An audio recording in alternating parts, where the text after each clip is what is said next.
On March 5th, 1770, a mob of American colonists gathered at the Customs House in Boston and began taunting the British soldiers guarding the building.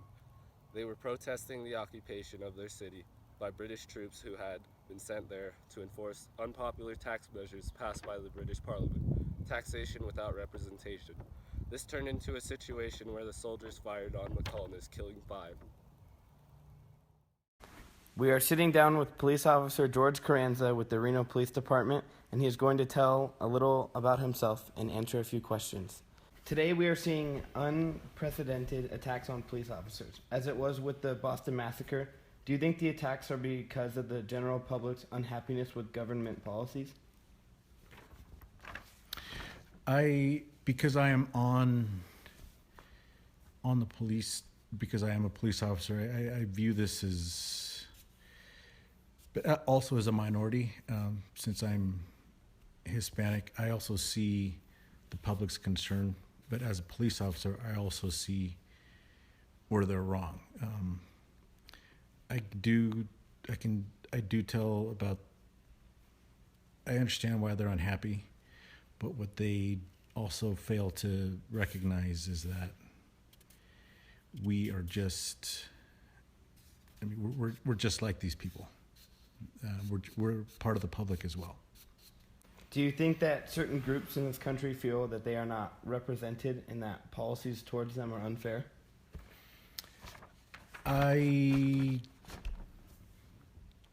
Honestly, I don't. We go above and beyond, like many departments do, nationwide. We go above and beyond in representing every race, culture. Our recruiters go into inner cities, make numerous contacts in an effort to recruit people from different backgrounds, races, or cultures, so they can work in law enforcement. However, for some reason, they choose not to. So we give them every opportunity. We actually seek them out to better the police department. And I think this goes for every police department nationwide. So the policies that you talk about, we do give them a chance to be represented, but they, for some reason, don't want to be a part of the solution. What's your response to some of the people that thought you were being disrespectful by being on your phone and not being attentive to them? Well, I was on my phone, and yes, that's true. I was following developments with a 5-year-old little girl sitting on her dad's lap who just got shot in the head by a drive-by shooting. And if some of the people here gave a good goddamn about the victimization of people in this community by crime, I take some of their invective more seriously. The greatest racial disparity in the city of Milwaukee is getting shot and killed. Hello. 80% of my homicide victims every year are African American. 80% of our aggravated assault victims are African American. 80% of our shooting victims who survived their shooting are African American. Now, they know all about the last 3 people that have been killed by the Milwaukee Police Department over the course of the last several years. There's not one of them can name one of the last 3 homicide victims we've had in this city. Now, there's room for everybody to participate in fixing this police department, and I'm not pretending we're without sin. But this community is at risk, all right. And it's not because men and women in blue risk their lives protecting it. It's at risk because we have large numbers of high-capacity, quality firearms in the hands of remorseless criminals who don't care who they shoot. Now, I'm leaving here to go to that scene. The soldiers who participated in the Boston Massacre were put on trial and were eventually found guilty. Do you believe police officers involved in shootings should be put on trial? If it's found that they have broken a law, then absolutely. I believe any police officer should be prosecuted if they commit a crime. Most police officers believe that they are not above any law. However, we are given a very difficult responsibility with enforcing laws that people just do not want to deal with. We're put in situations where people call us not to celebrate, but they call us for because it's a negative in their lives, and we have to deal with it. So we're given a difficult job. But again, if after the inquiry officers have found the shooting to be unjustified, then by all means I support that they be prosecuted just like anybody else.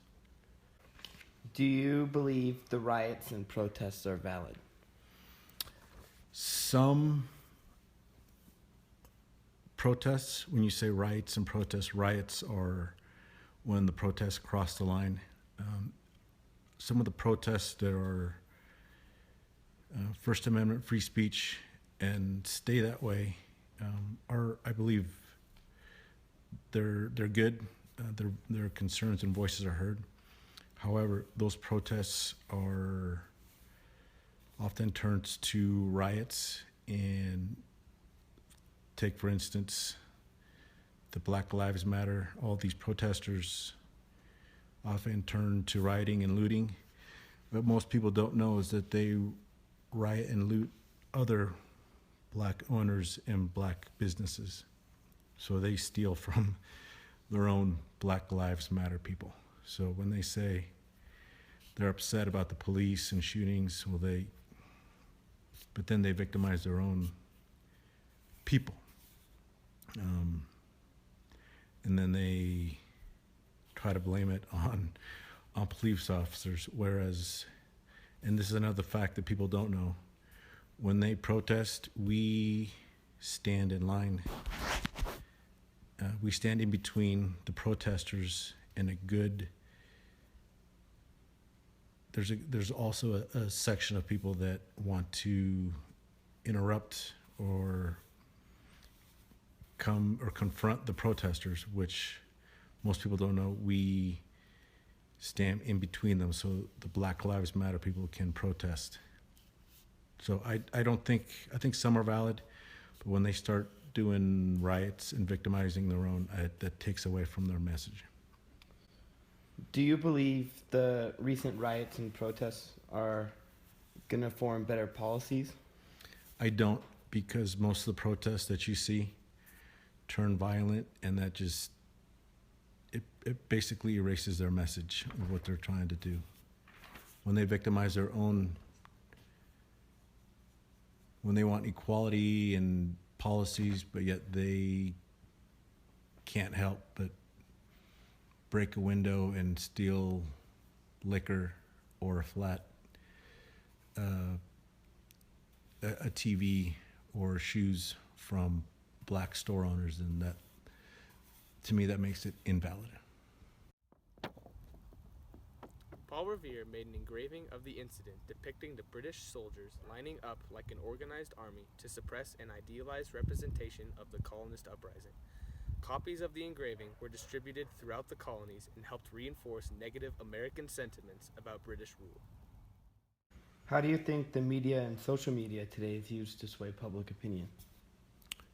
I think it's, personally, I see it as shock journalism. People like police shootings. It's almost like an action movie. It captures people's attention. It's usually the headline when police shoot somebody or somebody dies at the hands of the police. So I do think the media uses it for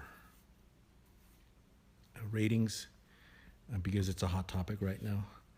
But I also notice that when police get killed, it's put on the back page. It's not talked about as much as when police do it. All right. Thank you for taking the time to let us interview you. You're welcome.